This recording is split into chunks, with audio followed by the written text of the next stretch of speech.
All right, welcome to part 2 of how to learn songs by ear on piano. In the last video, in part 1, we talked about diatonic chords in major and minor keys. Now, diatonic was a word I didn't really use a lot in the first video, but basically all that word means is the chords that we were playing were chords within a given key signature. So if I was playing in C major, then all of my chords were diatonic, meaning they were all white keys. They were all notes of C major. So in this video, we're going to be talking about common chord progressions. And then in part 3, what will be the next video, we'll be talking about general tips for learning music by ear. I would recommend, and I said this in the first video too, parts 1 and part 2 are pretty music theory heavy.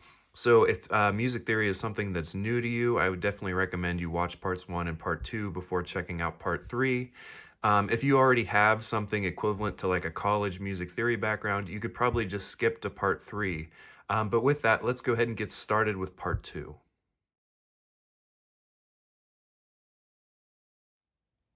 A really good question to ask about part 2 of this series is, why does it exist?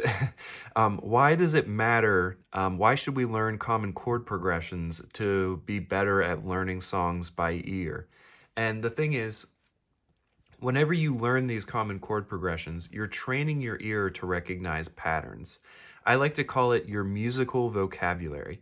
In other words, the more songs and chord progressions that you can recognize, you're expanding your musical vocabulary so that whenever you come across a song that you want to learn but you don't know the chords, you can apply what you know in your musical vocabulary to that new song, and you get faster at learning what the chords might be. Another thing I'll say is that you're going to notice similarities in the songs we look at today in terms of what chords are used and where they're used. So for instance, the 1 chord and the 5 chord are going to be used a lot in songs. And so whenever you come across a song in the wild, I'm just going to pick a song. Let's say you want to learn Hey Jude by the Beatles, and you don't know the key it's in, or you don't know the chord progression or anything like that. I can say, okay, well, I don't know those things, but I do know that this song is probably going to follow a chord progression that's very similar to one of the ones we talked about today. The last thing I'll say is I would totally encourage you to look up songs that you know, at least you know the song, but you don't know the chord progression, and try to figure out what the chord progression is. And then you can use apps or websites like Ultimate Guitar Tabs, iReal Pro, YouTube, or Songster. Those are all great websites or apps that you can check yourself, and then you can see if you were correct in the chord progression or what might be different. Our first chord progression we're going to look at is probably one of the most, if not the most widely used chord progressions, and it's the 1, 5, minor 6, 4 progression, and that's going to sound something like this. Oh, sorry.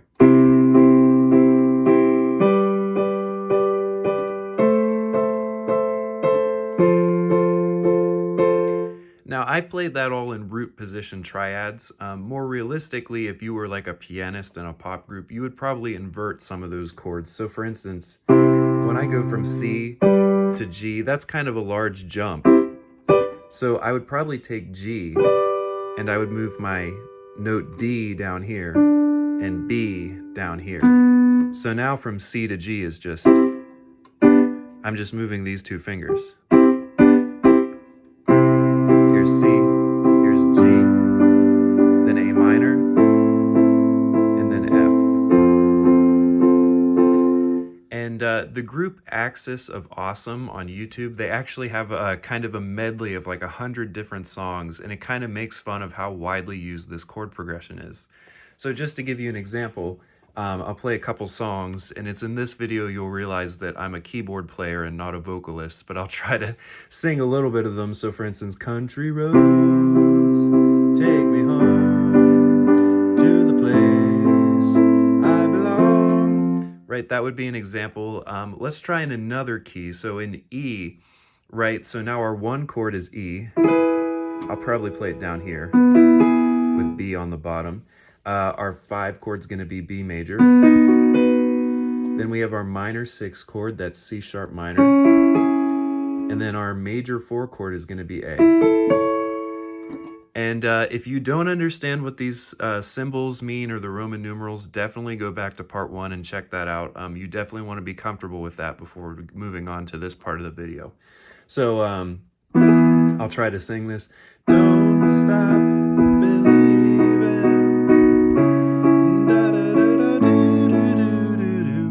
Okay, so that progression used in a ton of songs. Our next famous chord progression is the minor 6, 4, 1, 5 chord progression. And if you'll notice, it actually uses the exact same chords as our first progression, just in a different order. So this is going to sound like this, and I'm going to play these chords inverted, so I'll start with A minor down here. Okay, so here's A minor, then to F, then to C, then to G. So for instance, that's used in the song Grenade by Bruno Mars. I would catch a grenade for you and throw my head on a plane, doo-doo. Let's take this to another key. So in the key of A, now our minor 6 chord is F sharp minor, which I'm going to invert that and probably play it down here. Then we have our 4 chord D, just playing different inversions. A is our next chord, that's the tonic or the root chord. And then our 5 chord is going to be E. So that might sound something like this. Gonna take a lot to drive me away from you. There's nothing that 100 men or more could ever do. So that was Africa by Toto. This next progression, it's C, A minor, F to G. And this is called the Doo-Wop progression because this was really popular in the 1950s and the Doo-Wop era. So you've probably heard something before that sounds kind of like this.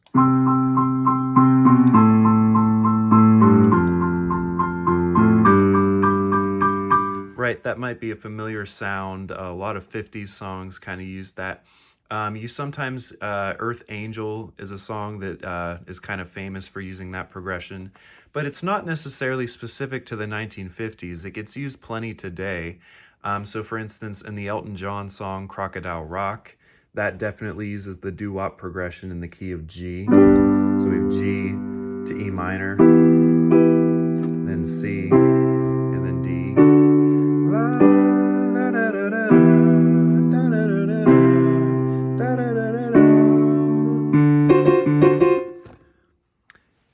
The 12-bar blues is a form of music that became popular back in about the 1930s, whenever jazz and blues was kind of the hit music of the day.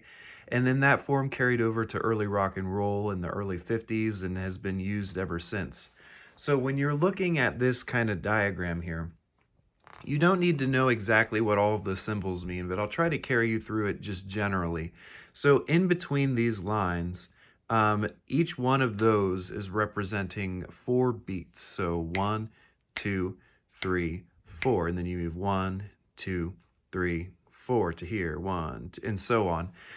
The little symbols there that look like percentages, that just means you repeat whatever chord came before. So you would be, for this entire line, repeating this chord. There is both a major key blues and a minor key blues. We're going to do a major key first. So now we're looking at, for the major key, all of the capital Roman numerals. 1, 4, back to 1, and then 5, 4, 1. So in the key of C, we would go C, 2, 3, 4 to F, to C, G, F, C.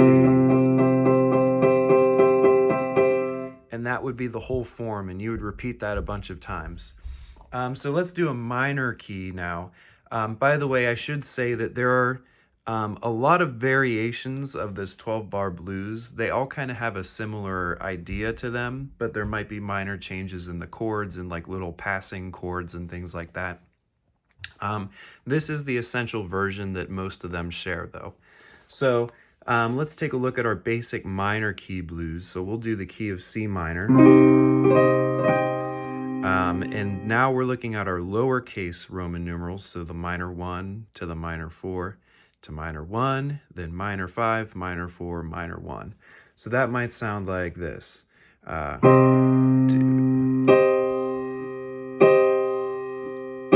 Then to F minor, C minor again, G minor, F minor, and then C minor. That gives you a basic idea of how the 12-bar blues works. Just to give you an example, for instance, the Beatles song Can't Buy Me Love, that uses the blues form. I'll buy you a diamond ring, my friend, if it makes you feel alright. I'll get you anything, my friend, if it makes you feel alright. 'Cause I don't care too much for money, money can't buy me love. In the last progression, we saw a minor blues. So let's continue looking at progressions in minor keys. So this one is minor 1, major 7, major 6, major 5. That's going to sound like this in C minor. So we have C minor to B flat major to A flat to G. Now what's interesting about that is if we are playing the key of C minor, we have a B flat in that key, but we don't have a B natural, which is in the chord G. So this chord is actually not diatonic, it's not within the key. But the reason why it works is because that B really wants to resolve to C, the key that we're in. So see if you can hear this difference. Here's G minor to C minor. Okay, and now here's G major to C. That doo-doo. It's a really strong tendency, which is why that works, even though G is not technically in the key of C minor. Okay, so then let's apply this to another key. Let's do F sharp minor. So now it would sound like F sharp minor to E to D to C sharp. Now once again, C sharp major, it has that F, which really wants to go up to F sharp. So that's why that chord works instead of using C sharp minor. Okay, so an example of a song that uses this progression would be Happy Together. I think that's by the Turtles. So imagine me and you, I do. I think about you, do, do, do. It's only night, da, da, da, da, da, da, da, da, da, da, so happy together.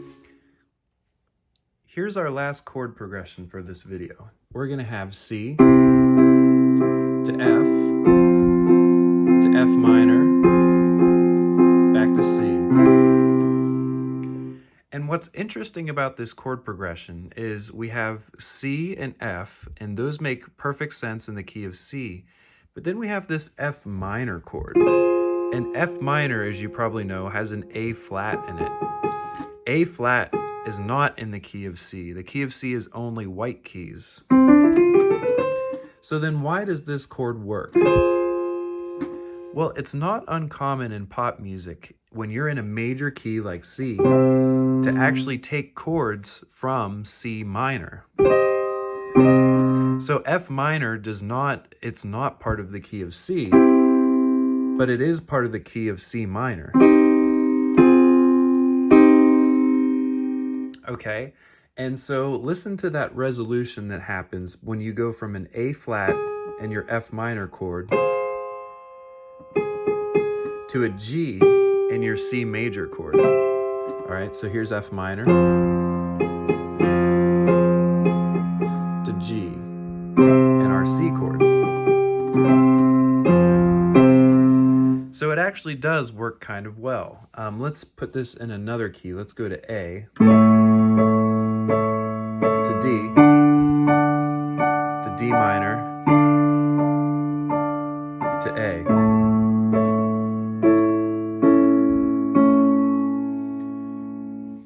So in that case, now we had a D minor chord that's not in the key of A, but we do have that nice resolution of the F in our D minor chord to the E in our A chord.